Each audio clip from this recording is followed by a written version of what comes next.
Hi friends, welcome back to our channel. ഇന്നത്തെ നമ്മുടെ recipe വളരെ സിമ്പിൾ ആയിട്ട് തയ്യാറാക്കി എടുക്കാൻ പറ്റുന്ന ഒരു കിഡിലം ബീഫ് കക്കത്തിന്റെ റെസിപ്പിയാണ് കേട്ടോ. ചിലപ്പോൾ നിങ്ങൾ പലരും ഈ ഒരു റെസിപ്പി അറിഞ്ഞിട്ടുണ്ടാവും, പക്ഷെ പേര് ചിലപ്പോൾ അറിയാൻ ചാൻസ് കുറവാ. നമ്മുടെ ഭാഗത്തൊക്കെ ഇതിന് ബീഫ് കക്ക എന്നാ പറയുന്നത്. അപ്പോൾ നിങ്ങളുടെ ഏരിയയിൽ പറയുന്ന പേരൊന്നും എന്താണെന്നുള്ളതെന്ന് കമന്റ് ചെയ്യണം, എനിക്ക് അറിയാൻ വേണ്ടിയിട്ടാണ്. അപ്പോൾ നമുക്ക് പെട്ടെന്ന് തന്നെ വീഡിയോയിലേക്ക് പോയാലോ. വീഡിയോയിലേക്ക് പോകുന്നതിന് മുന്നേ നിങ്ങൾക്ക് ഈ ചാനൽ ഇഷ്ടപ്പെടുന്നുണ്ടെങ്കിൽ പ്ലീസ് ഒന്ന് സബ്സ്ക്രൈബ് ചെയ്ത് സപ്പോർട്ട് ചെയ്യണേ. സബ്സ്ക്രൈബ് ചെയ്യുമ്പോൾ അതിൻ്റെ തൊട്ടടുത്ത് കാണുന്ന കുഞ്ഞു ബെല്ലൈക്കൺ ഇല്ലേ, അതിൽ ഓൾ എന്ന ഓപ്ഷൻ തന്നെ ക്ലിക്ക് ചെയ്യണേ. എങ്കിലേ ഞാൻ വീഡിയോസ് ഇടുന്ന സമയത്ത് നിങ്ങൾക്ക് പെട്ടെന്ന് തന്നെ നോട്ടിഫിക്കേഷനായിട്ട് കിട്ടുകയുള്ളൂ. അപ്പോൾ ആദ്യം തന്നെ ഈ ഒരു ബീഫ് കക്കം റെഡിയാക്കാനായിട്ട് ഞാനിവിടെ 3/4 കിലോഗ്രാം അളവിൽ ബീഫ് നല്ലതുപോലെ കഴുകി വൃത്തിയാക്കി വെള്ളം നന്നായിട്ട് കളഞ്ഞെടുത്തിട്ടുണ്ട്. എന്നിട്ട് ഈ ഒരു കുക്കറിലേക്ക് ഇട്ട് കൊടുത്തിട്ടുണ്ട്. അപ്പോൾ ബീഫ് എടുക്കുമ്പോൾ നിങ്ങൾക്ക് ഇഷ്ടമുള്ള രീതിയിൽ എടുക്കുക. ബോൺലെസ് ആയാലും ബോണോട് കൂടി ഇല്ലാതെ ഏതായാലും കുഴപ്പമില്ല. അടുത്തത് ഇഞ്ചി, വെളുത്തുള്ളി, പച്ചമുളക് മൂന്നും കൂടി ഒന്നിച്ച് ചതച്ചെടുത്തിട്ട് ഏതാണ്ട് ഒരു 3-3.5 ടേബിൾ സ്പൂണോളം ഉണ്ടാവും. അപ്പോൾ ഈ ഒരു സൈഡിൽ ഞാൻ കൊടുക്കുക കേട്ടോ. ഒരു 5-8 പച്ചമുളക്, അതുപോലെ തന്നെ ഒരു വലിയ ബോൾ വെളുത്തുള്ളി, ഒരു മീഡിയം പീസ് ഇഞ്ചിയാണ് എടുത്തിട്ടുള്ളത്. അടുത്തത് ഇതിലേക്ക് 3 സവാള ഇതുപോലെ നീളത്ത് കട്ടയിട്ട് ചേർത്ത് കൊടുക്കുന്നുണ്ട്. അടുത്തത് ഒരു തക്കാളി ചേർത്ത് കൊടുക്കാം. തക്കാളി എടുക്കുമ്പോൾ നല്ല പഴുത്ത് നോക്കിയിട്ട് തന്നെ എടുക്കാൻ വേണ്ടി ശ്രദ്ധിക്കണേ. അടുത്ത ഇതിലേക്ക് കുറച്ച് കറിവേപ്പില ചേർത്ത് കൊടുക്കാം. അപ്പോൾ ഞാനിപ്പോൾ ഒരു 4 തണ്ടോളം എടുത്തിട്ടുണ്ട്. കുറച്ചധികം തന്നെ ചേർത്ത് കൊടുക്കുന്നത് നല്ല ടേസ്റ്റാണ്. ഇനി നമുക്ക് ഇതിലേക്ക് ആവശ്യമായിട്ടുള്ള പൊടികൾ ചേർത്ത് കൊടുക്കാം. ആദ്യം തന്നെ 1/2 ടീസ്പൂൺ മഞ്ഞൾപ്പൊടി ചേർത്ത് കൊടുക്കാം.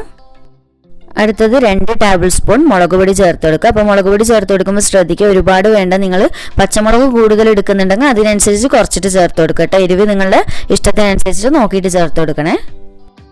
അടുത്തത് 1.5 ടേബിൾ സ്പൂൺ മല്ലിപ്പൊടി ചേർത്ത് കൊടുക്കാം. അടുത്ത ഒരു 1/4 ടീസ്പൂൺ ഗരം മസാല പൊടി ഞാൻ ചേർത്ത് കൊടുക്കുന്നുണ്ട്. അപ്പോൾ ലാസ്റ്റ് നമുക്ക് ആവശ്യമുണ്ട് എന്നുണ്ടെങ്കിൽ കുറച്ചുകൂടി ചേർത്ത് കൊടുക്കുക കേട്ടോ. അപ്പോൾ നോക്കിയിട്ട് ഇനി നമുക്കിതിലേക്ക് ഒരു 1/2 ടീസ്പൂണിൻ്റെ അടുത്തായിട്ട് കുരുമുളക് പൊടിയും കൂടി ചേർത്ത് കൊടുക്കുക. ഇതും നിങ്ങളുടെ ഫ്ലേവറും എരിവും ഒക്കെ ചെക്ക് ചെയ്തിട്ട് ആവശ്യത്തിനനുസരിച്ച് ചേർത്ത് കൊടുക്കുക. ഇനി നമുക്കിതിലേക്ക് പാകത്തിനുള്ള ഉപ്പ് ചേർത്ത് കൊടുക്കാം. പൊടികളൊക്കെ ചേർത്ത് കൊടുത്തതിന് ശേഷം നമുക്കിത് കൈ വെച്ചിട്ട് നന്നായിട്ടൊന്ന് കുഴച്ചെടുക്കുക. അപ്പോൾ കുഴച്ചെടുക്കുമ്പോൾ ശ്രദ്ധിക്കുക, നമ്മൾ ചേർത്തിട്ടുള്ള തക്കാളി സവാളയൊക്കെ ഒന്ന് കൈ വെച്ചിട്ടൊന്ന് ഉടച്ചെടുത്തിട്ട് തന്നെ മിക്സ് ചെയ്ത് കൊടുക്കുക കേട്ടോ. എങ്കിലേ നല്ല ടേസ്റ്റ് ഉണ്ടാവുള്ളൂ, ബീഫിൽ നന്നായിട്ട് പിടിച്ചു കിട്ടുകയും ചെയ്യുള്ളൂ.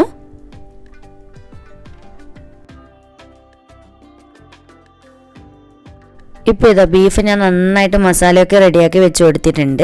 ഈ ഒരു സമയത്ത് നിങ്ങൾക്ക് ബീഫ് അടുക്കി പിടിക്കുന്ന ടെൻഷൻ ഉണ്ടെങ്കിൽ ഒരു 1/2 ഗ്ലാസ്സൊക്കെ വെള്ളം ഒഴിച്ചു കൊടുക്കുക കേട്ടോ. പക്ഷെ ഞാൻ ഇതിൽ ഒട്ടും തന്നെ വെള്ളം ഒഴിക്കുന്നില്ല, കാരണം നമുക്ക് സവാളയിൽ നിന്നും അതുപോലെ തന്നെ തക്കാളിയിൽ നിന്നൊക്കെ ഒത്തിരി വെള്ളം ഇറങ്ങി കിട്ടുമല്ലോ. അതുകൊണ്ട് ഞാൻ വെള്ളം ഒഴിക്കാതെയാണ് വേവിച്ചെടുക്കുന്നത്.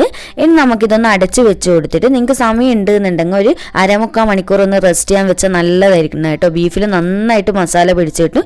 ഞാനപ്പോൾ 1/2 മണിക്കൂറിന് ശേഷം ഇനി ഇത് വേവിക്കാൻ പോകുന്നുള്ളൂ. നിങ്ങൾക്ക് സമയം ഉണ്ടെങ്കിൽ അങ്ങനെ തന്നെ ഒന്ന് വെക്കാൻ വേണ്ടി ശ്രദ്ധിക്കണേ. ഇപ്പോൾ ഇത് 1/2 മണിക്കൂറൊക്കെ കഴിഞ്ഞതിന് ശേഷം ഞാൻ ഫ്ലെയിം ഓൺ ചെയ്ത് കൊടുത്തിട്ട് കുക്കർ വെച്ച് കൊടുത്തിട്ടുണ്ട്. ഇനി നിങ്ങളൊരു കാര്യം പ്രത്യേകം ഒന്ന് നോട്ട് ചെയ്യേണ്ടത് എന്താണെന്ന് വിചാരിച്ചു കഴിഞ്ഞാൽ, ബീഫ് വേവിക്കുന്ന സമയം ഒരുപാട് വേവിച്ചിട്ട് ഉടച്ചെടുക്കാനേ പാടില്ല കേട്ടോ. ഈ ഒരു കക്ക റെഡിയാക്കുന്ന സമയത്ത് പാകത്തിനുള്ള വേവിലെടുക്കണം, എങ്കിലേ നമുക്ക് കക്ക ഇത് വരട്ടി എടുക്കേണ്ടതാണ്. അപ്പോൾ കുറച്ചുകൂടി വേവ് കിട്ടുമല്ലോ.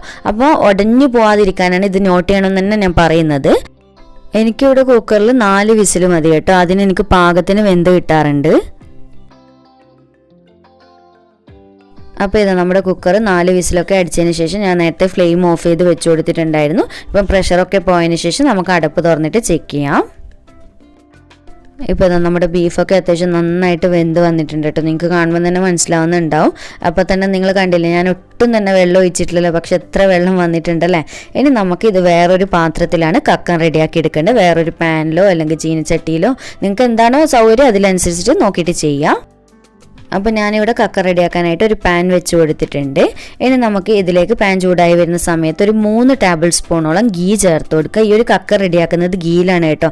അതാണ് ഇതിന് ഇത്രയ്ക്കൊരു പ്രത്യേക ടേസ്റ്റ് കിട്ടുന്നത്. 3 ടേബിൾ സ്പൂണാണ് ഒഴിച്ചു കൊടുക്കുന്നത്.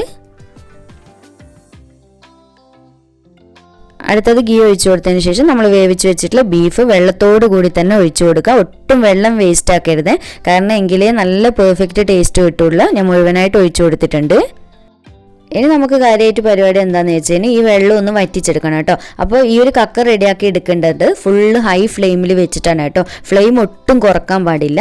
തീ കൂട്ടി വെച്ചിട്ട് വേണം നമുക്ക് ഈ വെള്ളം വറ്റിച്ചെടുത്തിട്ട് കക്കത്തിൻ്റെ രൂപത്തിലാക്കി എടുക്കാൻ വേണ്ടിയിട്ട്.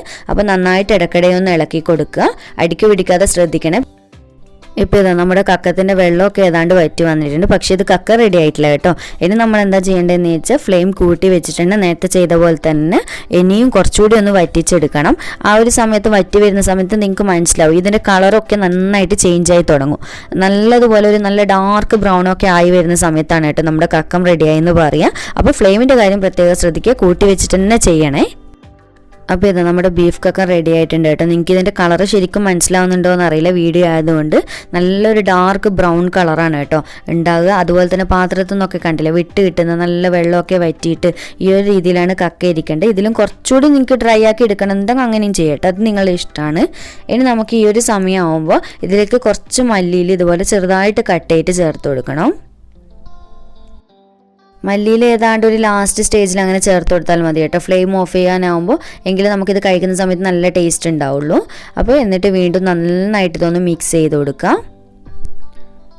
ഈ ഒരു സമയത്തൊക്കെ ഹൈ ഫ്ലെയിമിൽ തന്നെ വെച്ചിട്ട് ചെയ്യണേ, പക്ഷേ ഇളക്കിക്കൊണ്ട് നിൽക്കുക. ഇനി ലാസ്റ്റ് നമ്മൾ ഫ്ലെയിം ഓഫ് ചെയ്ത് കൊടുക്കുന്നതിന് തൊട്ട് മുന്നേ ആയിട്ട് ഒരു ടേബിൾ സ്പൂണോ അല്ലെങ്കിൽ ഒരു 3/4 ടേബിൾ സ്പൂണോളോ ഗീ ഒന്നുകൂടി ചേർത്ത് കൊടുക്കുക. ഇങ്ങനെ ചേർത്ത് കൊടുക്കുന്നത് ഇത് സ്കിപ്പ് ചെയ്യാതെ ചേർത്ത് കൊടുക്കണം. നല്ല ഫ്ലേവറും നല്ല സ്മെല്ലും ടേസ്റ്റും ഒക്കെ കിട്ടും കേട്ടോ ഇങ്ങനെ ചെയ്യുന്ന സമയത്ത്.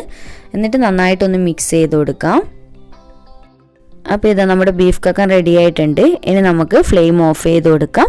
എന്നിട്ട് ഒരു 5-10 മിനിറ്റ് എന്തായാലും ഒന്ന് റെസ്റ്റ് ചെയ്യാൻ വേണ്ടിയിട്ട് വെക്കണേ. കുറച്ചുകൂടി ഒന്ന് സെറ്റായിട്ട് കിട്ടും. അതുപോലെ തന്നെ കുറച്ചുകൂടി ഒന്ന് കളറ് മാറിയിട്ടും കിട്ടും, അതിന് വേണ്ടിയിട്ടാണ്. അപ്പോൾ ഇതെന്തായാലും ഇങ്ങനെ തന്നെ ചെയ്യണേ.